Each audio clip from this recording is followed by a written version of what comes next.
Do this one thing and he'll never forget you. It starts small, seemingly insignificant, a word, a gesture, maybe even silence when speech was needed, but it lodges itself in the back of his mind like a thorn that doesn't go away. People often underestimate how deeply one moment, one action can carve itself into someone's memory. When you betray trust, even just once, it creates a fracture. It might not shatter everything immediately, but the crack is there. And over time, it spreads. Maybe it's dishonesty, maybe it's manipulation, maybe it's making someone feel small in a moment when they were already struggling to stand tall. You might not even realize the damage at first, but he will.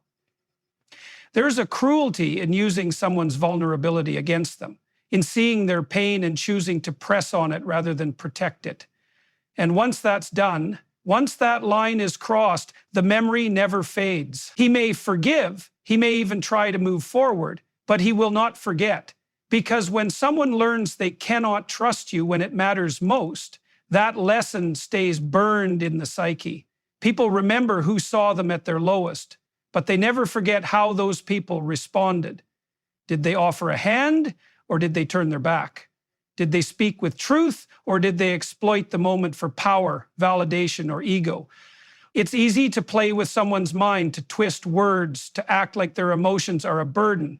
But what's not so easy is undoing the impact of that manipulation. That wound doesn't just heal because time passes. It shapes how he sees others. It shapes how he sees himself. It teaches him what kind of people to avoid, what kind of masks to look out for.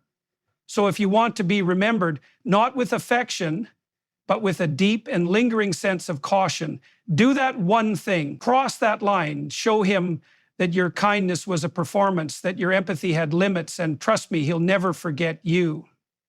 It often begins with something that seems so minor, it barely registers in the moment. A careless word, a dismissive tone, a subtle betrayal, things that on the surface might seem forgivable or forgettable, but the mind doesn't always work that way. We tend to remember the things that shift our perception, especially when they touch on something we value deeply, like trust, respect, or emotional safety. One harmful action done at the wrong moment or with the wrong intent can carve itself into someone's memory in a way that never fully disappears. This isn't about dramatic betrayals or earth-shaking moments. Sometimes it's the quiet wounds that cut the deepest. You can be having a conversation and the other person says something that just lands wrong. It hits a sore spot. Maybe they knew it was a sensitive topic. Maybe they didn't care. Maybe they were just trying to win the argument. Whatever the reason, the result is the same, a shift. The way you look at them changes. The way you feel around them changes. Something once soft becomes tense. Something once open becomes guarded. We're wired to protect ourselves. So when someone causes pain, especially emotional pain, the brain registers that as a warning. It's not always loud, not always explosive, but it lingers. And the deeper the relationship, the stronger the impact. If the person mattered, if their opinion held weight, then the damage runs deeper. A stranger's insult may sting and fade, but when someone close does something that feels intentionally hurtful or reveals a lack of care, that moment becomes a reference point. You start measuring future actions against it. You begin to question what was real and what was just an illusion. Memory is selective, but it's also protective. It highlights moments that matter, especially those linked to emotion. A single action that breaches emotional trust can become a symbol, something the mind clings to as a reminder. Be careful, it says, look at what happened last time. And that moment, that one harmful thing becomes a turning point. Sometimes it marks the beginning of the end. Other times it just builds a wall, one that may never fully come down. People don't always realize they've left a mark. To them, it might have been a joke, a passing comment, or a moment of frustration. But the person on the receiving end doesn't experience it that way. They carry it, they replay it, they think about what it says, not just about that moment, but about the relationship as a whole. And they don't forget. It's easy to tell someone to let things go, to move on, to not take it personally. But the truth is, we don't get to choose what scars someone. We don't get to decide what stays with them. We only control our actions. And once those actions leave our hands, They live on in ways we may never fully understand. One harmful thing, one careless decision can define how someone sees us forever. It may not seem fair, it may not be what we intended, but that's how memory works, especially when pain is involved.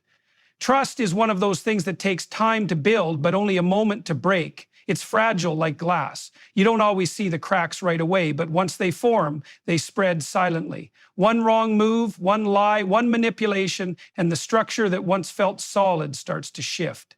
What used to be certainty becomes doubt, and once trust is shaken, it never really feels the same again. There's something deeply human about the need to rely on others, to believe that when someone says something, they mean it, that their actions reflect genuine intent, that their presence is safe. It creates a sense of stability, a foundation where connection can grow. But when someone does something that shatters that, it creates a fracture. Not always a visible one, not always explosive, but a fracture nonetheless. And that fracture doesn't just affect how we see the person who caused it. It affects how we see ourselves and how we relate to others going forward. People often think rebuilding trust is about saying the right things or making up for mistakes with kind gestures. But it doesn't work that way. Trust isn't a performance, it's consistency over time. Once it's broken, everything becomes subject to scrutiny. You start questioning the past. Was it always a lie? Did they ever really care? You examine every word, every behavior, wondering what was real and what was just a mask. And when those questions take root, they're hard to silence. The problem with broken trust is that even if the relationship continues, it's never quite the same. There's a subtle tension, a guardedness. The innocence is gone, the ease is gone. You might laugh again, share moments again, even feel close again. But there's a part of you that always holds back, a part that says, be careful, because once you've been hurt by someone you trusted, that memory doesn't go away. It teaches you to be more cautious, to look for red flags, to listen more carefully when something feels off. And even if the person who broke your trust changes, if they grow, if they become better, it doesn't erase the moment they didn't show up when they should have. It doesn't erase the feeling of betrayal that left you spinning. That moment becomes a landmark in your emotional history, a reminder of what can happen when you let your guard down. Forgiveness and trust are not the same. You can forgive someone and still never trust them the way you once did, because trust once broken doesn't reset, it rebuilds, slowly if at all. And in many cases, it never fully returns to what it was. That's not out of bitterness or spite. It's a survival instinct. It's the mind saying, I've seen what happens when I'm not careful. And once that line has been crossed, it becomes a reference point for everything that follows. So when someone breaks your trust, they don't just hurt you in that moment. They change the way you approach connection. They alter your willingness to be vulnerable. They leave you with the knowledge that even the closest bonds can fracture in an instant. And that's why trust is so hard to restore, because it's not just about proving you're different now, it's about undoing a moment that taught someone to protect themselves from you. And once that lesson is learned, it doesn't go away easily. There's a unique kind of damage that happens when someone chooses to exploit vulnerability. It's not always loud or obvious. Sometimes it's a quiet betrayal, subtle enough to seem harmless on the surface, but it leaves a mark that's hard to erase. When a person opens up, when they let their guard down, they're offering something sacred. They're saying, here's the part of me I don't show to everyone. Please be careful with it. And how you respond in that moment says more about who you are than any words ever could. To be vulnerable is to be exposed. It's to trust that someone won't use your pain, your fear, or your weakness against you. It's one of the deepest forms of connection and also one of the riskiest, because when you open that door to someone, you're also giving them the power to hurt you in ways no one else can. So when someone takes that trust, that openness, and uses it as leverage, as a weapon, or simply disregards it altogether, that wound hits deeper than most. People remember who they cried in front of, who they confided in when they were falling apart, who they turned to when they couldn't carry the weight alone. And if the response in that moment is judgment, mockery, indifference, or manipulation, it doesn't just hurt, it shifts something inside. It tells them, you were wrong to trust me. And that message doesn't go away. The sting of that kind of betrayal lingers. It teaches someone not to make that mistake again. Next time they feel like opening up, they hesitate, they hear your voice, remember your reaction, and think twice. That one moment becomes a lesson. Don't be so open. Don't let people in. Don't make it easy for someone to reach the soft parts of you, because once someone has used your vulnerability against you, the instinct to protect yourself becomes stronger than the desire to connect. The cruelty isn't always intentional. Sometimes people speak without thinking. They minimize your struggle, try to offer advice when you just needed someone to listen, or make it about themselves. But when someone knows your emotional state and still chooses to disregard it, or worse, twist it to their own advantage, that's a conscious choice. And those choices leave impressions that don't fade. Over time, those impressions shape how a person interacts with the world. They might still smile, they might still joke and carry conversations, but the deep stuff, the things that matter, that gets buried, hidden, guarded. Because once someone shows you that your pain is a playground for them, or just an inconvenience, you learn not to offer it so freely again. And what's often misunderstood is how permanent that shift can be. You might say sorry, you might explain yourself, you might even mean it.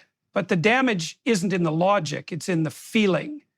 In the moment that person needed understanding, support, or even just silence, what they got was the opposite. And that contrast between what they hoped for and what they received becomes unforgettable. So when you hurt someone at their most open, most fragile, most real, you're not just causing pain, you're shaping how they show up in future relations. You're influencing how much of themselves they're willing to share with anyone else. And that impact runs deeper than most people ever realize. Forgiveness is often misunderstood. People think that once someone says, "I forgive you," everything should go back to normal, as if the slate is wiped clean and the wound is no longer there. But that's not how it works. Forgiveness is a personal decision to release resentment, to stop carrying the anger around like a burden. But even after forgiveness, the memory of what happened doesn't just vanish. It stays, it lingers, because healing and forgetting are not the same thing. When someone breaks your trust, when they cross a line that should have never been crossed, you might find it in your heart to forgive them. Maybe you've grown, maybe they've apologized, maybe time has softened the pain. But deep down, there's still that moment, the one that changed everything. The moment you realized they weren't who you thought they were, or that they were capable of hurting you in a way you didn't expect. That moment has weight, and no matter how much you try to move forward, it doesn't disappear. It's not about holding a grudge. It's about remembering the lesson. Your mind stores those memories as a way to protect you. It's a survival mechanism. When something hurts, especially if it catches you off guard, your brain catalogs it. It says, "This is important. Don't let this happen again." So even when your heart wants to let it go, your mind keeps a record, not to punish, but to prepare, to make sure you never find yourself that vulnerable, that exposed without backup. That's why people can forgive and still never trust the same way again, because the emotional scar reminds them of how it felt when the damage was done. They remember the confusion, the disbelief, the way their chest tightened when the truth hit. And even if they've found peace, that image doesn't leave. It's not just a story. They lived it. They felt every second of it. And the body remembers what the mind tries to forget. People expect things to go back to how they were, but they rarely do. That's the cost of breaking someone's trust. The relationship might continue, the conversation might pick up, the laughs might come back, but the foundation is changed. Where there was once ease, now there's caution. Where there was once blind belief, now there's hesitation. You can't force someone to feel safe again just because you're sorry. The emotional environment has shifted. And even if everything on the outside looks okay, something deep underneath stays different. That's what makes emotional betrayal so heavy. You don't just hurt someone in the moment, you alter how they experience you from that point on. Every word, every promise, every expression gets filtered through the memory of that break. They may want to trust again, they may try, but they'll always remember what it felt like when things fell apart. So forgiveness, while powerful, doesn't erase the past. It doesn't undo the impact of your choices. It doesn't mean someone will ever look at you the same way again. It's not a reset button, it's a second chance. But second chances come with a memory, one that doesn't fade. No matter how much time passes, people rarely remember every word you say. They might forget the exact sentences, the tone, even the details of the moment. But they never forget how you made them feel, especially in times when they were vulnerable, confused, or hurting. In those moments, your actions become louder than your words ever could. You could say all the right things, but if your actions contradict them, that's what sticks. That's what shapes how someone remembers you. When someone is going through something heavy, they're not looking for perfect language. They're not analyzing every word for precision. They're watching, they're feeling, they're noticing who leans in and who pulls away, who takes the time to be present and who makes excuses, who listens without judgment and who turns the conversation back on themselves. These aren't grand gestures, but they're the moments that define whether someone feels supported or dismissed. You could speak the most comforting words in the world, but if your eyes say you're bored, if your body is turned away, if your phone is more important than their pain, that disconnect speaks volumes. The impression you leave isn't built on what you said, it's built on what you did. People are intuitive. They feel the difference between someone who cares and someone who's just going through the motions. And when you're the one in pain, you remember exactly who made you feel seen and who made you feel invisible. It works both ways too. If someone opens up to you and you meet that openness with real empathy, if you show them you're there, that you're not judging, that you're present, they may forget the exact words you used, but they'll remember that feeling, the feeling of safety, of connection, of being understood without needing to explain every detail. Those are the kinds of emotional experiences that last, because when someone is in pain, what they need more than anything is not advice or solutions or even answers. They need to feel that they're not alone. On the other hand, if someone needed that presence and didn't get it, if they felt brushed off, minimized, or made to feel like a burden, that moment becomes a scar. It might not be visible, and it might not be talked about again, but it will sit quietly in the background of their memory. They'll remember that when it mattered most, you weren't really there, that their pain was too inconvenient or too much or not taken seriously. And those kinds of memories don't just fade with time. They settle in. They become part of the story they carry forward. That's why actions matter more than words. Because anyone can say the right things. Words are easy to fake, but your presence, your energy, that's much harder to disguise. People sense when you're real, and they also sense when you're not. And once they've felt the difference, they don't forget it. They might not bring it up. They might even continue the relationship, but the way they see you changes. You go from being someone they once leaned on to someone they know they can't fully count on. So in the moments that matter, in the moments when someone is raw, open, and unsure, what you do is what writes your place in their memory. Not your explanation, not your apology, just your presence or your absence. And years down the line, when they think of you, that moment is what will echo in their mind, not the words, the feeling. And the feeling never lies. Hurtful behavior doesn't just wound, it teaches. It creates a blueprint in someone's mind for what to avoid, what to watch for, and who not to trust again. Once someone has been hurt deeply, especially by a person they allowed into their inner world, they don't walk away from that unchanged. They carry it, they learn from it, and whether they realize it or not, it reshapes how they move forward in every relationship that follows. The brain doesn't like repeating pain. So when someone experiences emotional betrayal or cruelty, their natural instinct is to build armor, to become more alert, more guarded, more skeptical. They start looking for patterns. They begin paying attention to tone, to pauses, to energy shifts, things they might have once overlooked. Because they've learned that trust given too freely can be dangerous, that being open without boundaries can lead to heartbreak. This doesn't mean they become cold or emotionless. In fact, sometimes it's the people with the warmest hearts who develop the hardest shells, because they've felt what it's like to be taken for granted or dismissed or used. And they promise themselves they'd never feel that way again. So they learn, they study people, they test before trusting, they hesitate before revealing. And it's not bitterness.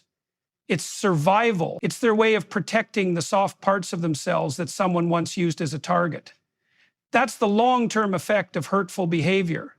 It doesn't just affect the person in the moment, it follows them. It whispers in future relationships. It makes them doubt kindness, question good intentions, second guess when someone seems too sincere.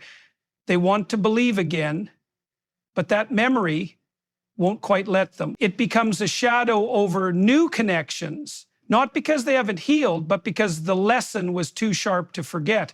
And perhaps the cruelest part is that the person who caused this change might not even realize it.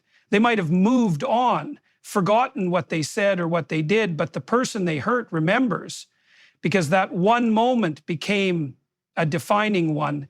It became the reason they built walls, the reason they stopped speaking so freely, the reason they learned to read between the lines. One person's careless action became someone else's lifelong caution. So if you do this one thing, if you betray someone's trust, if you cut them when they were open, if you turn their vulnerability into a weapon, you'll leave a mark they won't forget. Not because they want to hold on to pain, but because pain has a way of etching itself into memory when it teaches us something we never wanted to learn. You'll live in their mind, not with warmth, not with nostalgia, but as a warning, a red flag, a reason to be more careful next time. And no matter how much time passes, no matter how much they grow, that part of their story will have your name on it. Do that one thing and he'll never forget you, not because you mattered in the right way, but because you didn't care in the moment when it mattered most.